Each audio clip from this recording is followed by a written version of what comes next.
All right, Shalom. I want to start off by giving all praises, honor, and glory to Part about Yahweh, television. Ba'ashem Yahushai, Ba'ashem Harakakadash. Double honors to the apostles and elders of Great Millstone. Peace and salutations to the hopefully elect. And in this quick lesson, through the Spirit, I'm going to pull out a few scriptures, and then I'm going to let this clip roll, okay? And as you see on the screen, it says Walt Disney mind control, sex symbolism exposed, okay? It's the book of Ephesians 6, verse 12.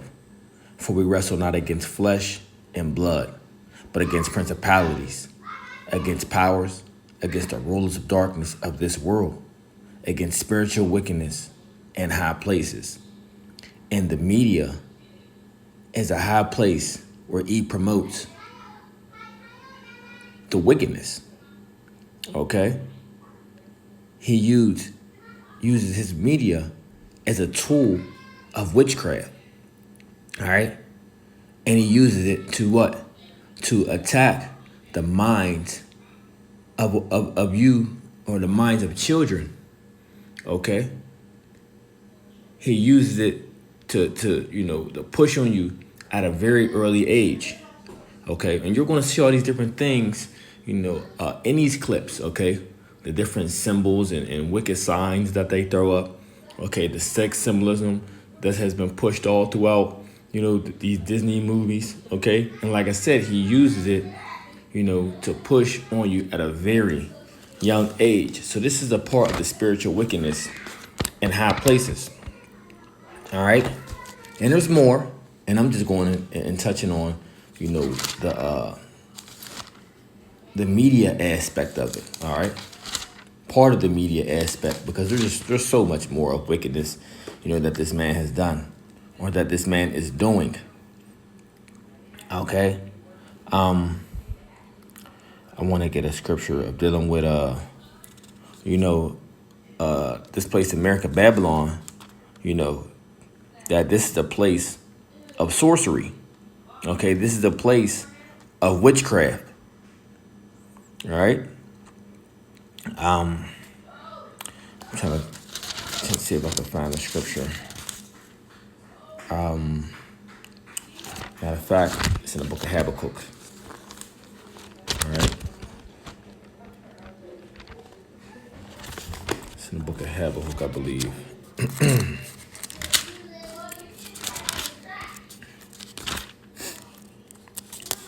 All right, let's get the one. Let's get the one in the book of Nahum 3, verse 4. It says, I'll start at verse 3, Nahum 3, verse 1. It says, woe to the bloody city. It is full of lies and robbery. The prey departeth not, you see. In America, Babylon the Great, this place was established upon what? Lies and robbery. All right. And one of the biggest lies, that they push, that, this place, or that this country is which this is a corporation, by the way, that this is a God-fearing country, a God-fearing place, But as you can see, this place is the least God-fearing place, right? This is why you see the wickedness promoted at a very high level, right? Verse 4 says, because of the multitude of the whoredoms of the well-favored harlot, the mistress of witchcrafts, that selleth nations through her whoredoms, and families through her witchcrafts. Behold, I am against thee, saith the Lord of hosts, and I will discover thy skirts upon thy face, and I will show the nations thy nakedness, and the kingdoms thy shame. And I will cast abominable filth upon thee, and make thee vow, and will set thee as a gazing stock. Okay? So this place, right? This well-favored harlot, which we know is America, Babylon the Great, the mistress of witchcrafts, is the same place that selleth the nations through her whoredoms and families through her witchcrafts, the different philosophies and things like that. Okay? And it just so happens that all the countries, right? All the countries, they do what? They latch onto this place, America, Babylon the Great. Okay? They have been sold through her witchcrafts. Okay? So that's a few scriptures I wanted to pull out, Lord willing, that this video may be edifying, that you can see some of the things that we be talking about that is pushed through the media. Okay? Let's play. Is the program. What's the worst part about television is the programming, the philosophy, okay? I mean, the manipulating of your mind, the philosophy, the mentality, the system of thinking, the ideology. That's what's wrong with television. That's what's wrong with movies. That's where they're really getting in your head. Take, for example, Walt Disney, right? And many people that will preach against the TV, they'll preach against the movies, they'll preach against Hollywood because it's obvious that stuff is bad. But then they'll say, well, we watch Disney movies. And I've been to the home of preachers and Christians who would never watch TV or the movies, but yet they have the whole library of the Walt Disney movies. You know those white plastic cases? And they have them all lined up. And I mean, they have tons of them lined up. Of course, I don't know how many there are, but there's hundreds of them. They have them lined up and lined up. And they have their kids watching those movies all day long. I'm going to tell you, I'm going to prove to you right now that those movies are wicked. You say, what? Disney movies? Come on, you're crazy. They're rated G. Well, let's see. First of all, did you know this? Did you know that Disney movies are filled with subliminal messages? Subliminal messages. Now, what are we talking about tonight? Sorcery. What are we talking about tonight? Getting inside your mind and messing with you, controlling your thought process by supernatural means or demonic means. Or hey, I'm going to tell you something. Disney movies are filled with subliminal messages. And you say, oh, that's a hoax. I've seen it with my own eyes. When I was a teenager, I had a friend of mine sit me down at his house and show me the subliminal messages in the Disney movies. They're filled with subliminal messages. Let me give you some examples. The Lion King, filled with subliminal messages. Okay, all throughout the movie, there are pornographic pictures hidden in the movie. Like you'll be watching the movie and just for a few seconds, something filthy will come on. Like off to the side, there'll be some kind of a, reproductive anatomy will pop up, over here. And then over here, there's this one point where the lion, he kind of goes like this. And a cloud of dust comes up and just spells the word sex. And the word sex is put in the Lion King movie subliminally, literally hundreds of times. Hundreds of times. The shapes on the screen will spell the word. And I've seen it. I mean, I had my friend sit me down at his house and pausing the movie, showing me the word sex popping up on the screen at different times because he knew where they were. And he would show me these things. Another one, and they all are filled with it. Aladdin is another one. In the movie Aladdin, there's a part in the movie where the guy, what's his name, Aladdin? There's a point in the movie where he tells Jasmine to take all her clothes off. But you don't even know it unless you know it's there. You listen to it, and he mumbles it kind of under his breath. Leave me alone. So how's our little Bo doing? Come on, good. Can you just take off? So how's our little Bo doing? Come on, good. Can you just take off? Come on, good. Can you just take off? Come on, good. Can you just take off? And I mean, once you know it's there, you hear it just as clear as day. But you didn't know that it was there, you wouldn't hear it. And The Little Mermaid has a filthy picture drawn in the cover on the front of The Little Mermaid. And nobody would realize it until somebody shows you and says, look at this. And you look at it, whoa! And all throughout the movie there are scenes, I'm not even going to describe some of the scenes in The Little Mermaid where subliminal messages are coming on the screen. The other movie, Beauty and the Beast. There, a nude woman pops up a few times in the background of Beauty and the Beast. Filled with subliminal messages.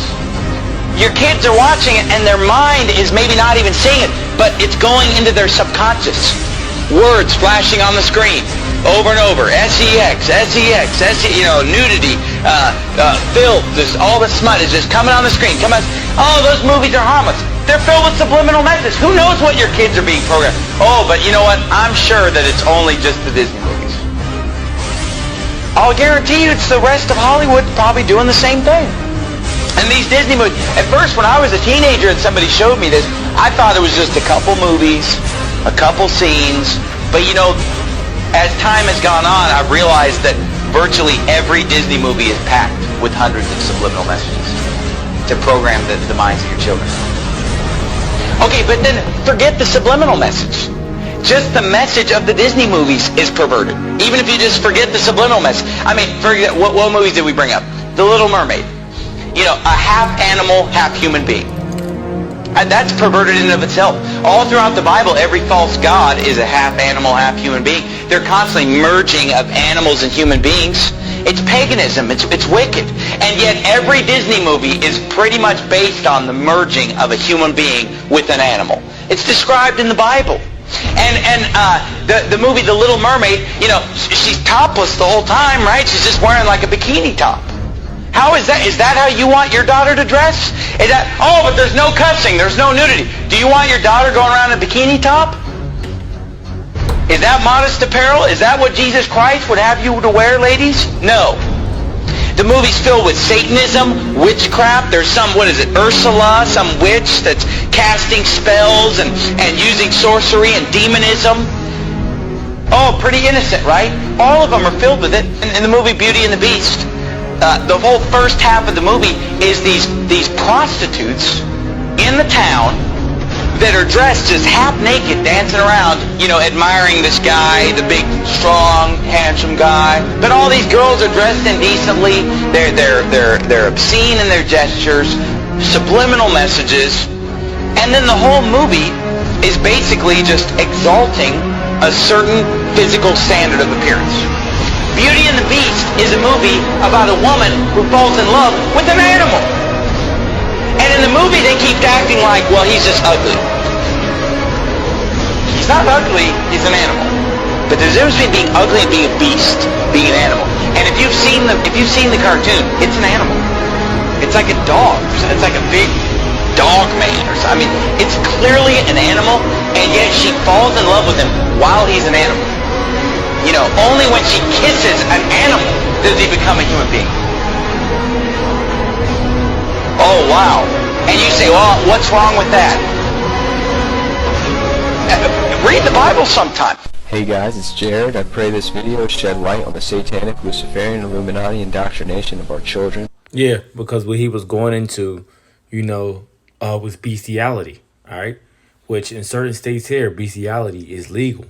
If you don't know what bestiality is, it's, you know, having a sexual relation with an animal. Okay, which that is completely wicked. Through subliminal messages in Disney movies.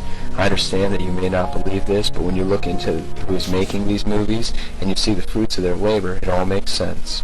Walt Disney was a Freemason obsessed with the occult and used his movies and his theme parks as a tool to indoctrinate the public into his beliefs. Club 33 in the Disneyland parks is symbolic of the 33rd degree of Masonry. This symbolism is also put into the Disney movies. In the Dumbo movie, after getting drunk, Dumbo and the rat have lucid dreams that contain satanic, Luciferian, and Illuminati symbolism. Disney also displays its corrupt... You see? This place is spiritually Sodom and Egypt. Satanic agenda through programming of their idols. They introduce innocent stars that slip under parents' radar and build up a fan base. As the idols get older, they corrupt them and send them on a crash course in a dragnet plot to drag some of their fans down with them. Examples of this are Miley Cyrus, Britney Spears, and Christina Aguilera. I know the 666 in the Disney name is hard for some people to accept, but it is not Walt Disney's signature. Yeah, all those children that you see that was Disney stars grew up and they are completely through. They were completely through. Destroyed. As many believe. It is a made logo, and even as a kid I remember thinking the logo looked odd. That didn't look like any D I'd ever seen. The Y doesn't even look like a Y. And the squiggly above the I are all part of the hidden mark of the beast symbolism. Think about it. This mark is on everything Disney, and as if to No, that's not the mark of the beast. The mark of the beast is the RFID microchip, okay? These things that you're seeing, these are a part of the image. These are the part of the image of the beast that you see speaking. Not the mark of the beast, but the image of the beast that you see speaking. affirm its importance and the mark of the beast promotion, on many Disney stores, Mickey's head is made with the same 666. If you still think it's a stretch, then you're probably Right. Now that's starting to go into, the mark of the beast strategy, where it's getting you to get that, you're used to having that hand motion. Okay, as you can see here, that's, they get on the rides at the Disney parks. comfortable with the hand scanning technology they are implementing for VIPs to enter their park and access their rooms. It is a forerunner for the RFID mark of the beast technology. They are getting the people ready. All these plots are satanic in nature. If you understand the Masons, Illuminati, And there you have it. It's the part of the agenda of the wicked. Shalom. I'll tell you.